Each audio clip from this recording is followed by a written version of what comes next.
Hello, ladies and gentlemen. We are back again after a very eventful weekend. And what we want to do is to share with you what bus drivers or taxi drivers based in Abuja from the Igbo, the Yoruba, the Igala, the Hausa, the Fulani, what they tell you about the world views of these 3 or 4 or 5 Nigerian nations that I mentioned. I'll list them again: the Igbo people, the Yoruba people, the Hausa people, the Fulani people, the Igala people.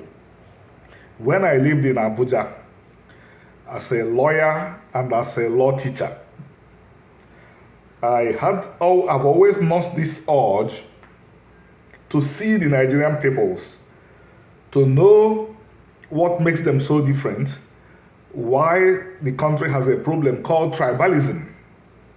So this led me to looking very carefully at bus or taxi drivers from these 5 ethnic groups. I will start from the Yorubas. If you draw near to a bus operated by a Yoruba man when I lived in Abuja, some 10, 15 years ago, what you would find on the body of the bus or the taxi are pictures, images, photographs of extremely successful Yoruba musicians. You would find Ayinde Barrister, Sonny Ade, King Wasiu Ayinde Marshal, Orobo Kebo, Ayenla Kollington, Ike Dairo, Ebenezer Obey. These personalities I mentioned were Yoruba musicians that became very successful. You move over to the buses operated by the Igbo drivers. What you would find are images of religious figures like Jesus and Mary. You move over to the buses operated by the Hausa and the Fulani. Invariably, what you would find are pictures and photographs of Hausa Fulani northern military generals: General Yaradua, General Babangida, General Buhari, General Usman Katsina, General Mutala Muhammad.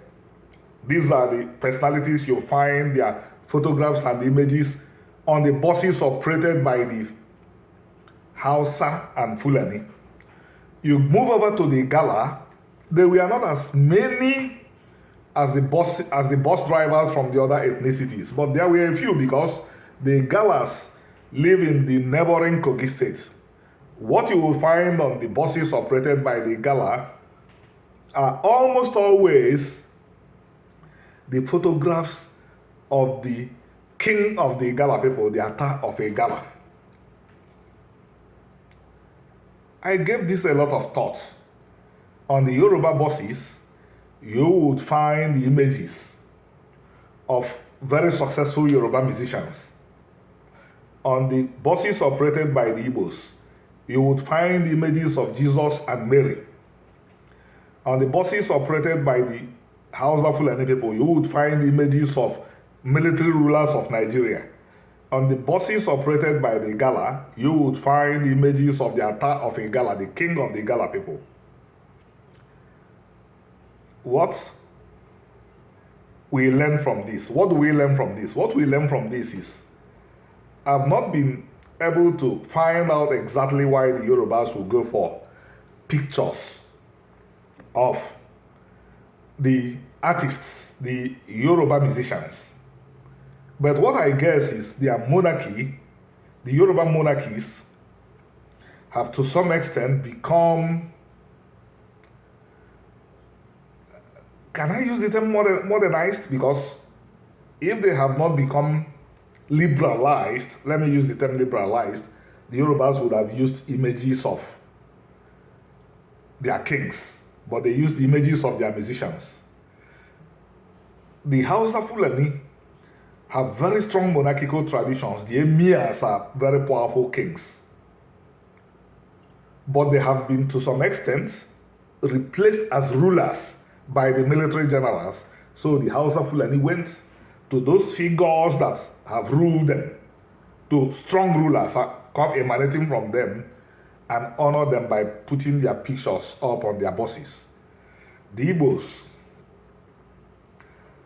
what do we learn? They are a highly spiritual people.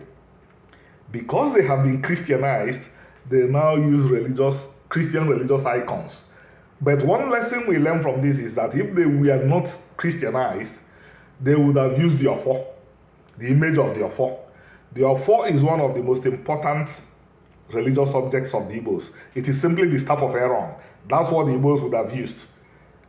That's the images you would have seen on their buses. You don't see that now. You see the religious images of the contemporary religion they adhere to. But of course, you find the Ofo appropriated to a lot of Igbo names. Ofo Deme, Ofo, Ofo Ebuka, Ofo Oka, and so on and so forth. In the case of the Igalas, their monarchy, like the monarchy of the Bini people, remains extremely strong. So they simply honor their Ata, their paramount ruler, their king, by bringing out his images. And meanwhile, these bus drivers did not know that I was observing them, but I was learning a lot, and I'm sharing what I learned from you. Probably if Nigerians understand their differences, they will be able to build a society where there won't be as much tension as there is presently. If they can understand where they are coming from, they may know where they are going to. And on this note, I tell you to have a beautiful week. And if you can, share this video and ask your friend to subscribe. Thank you.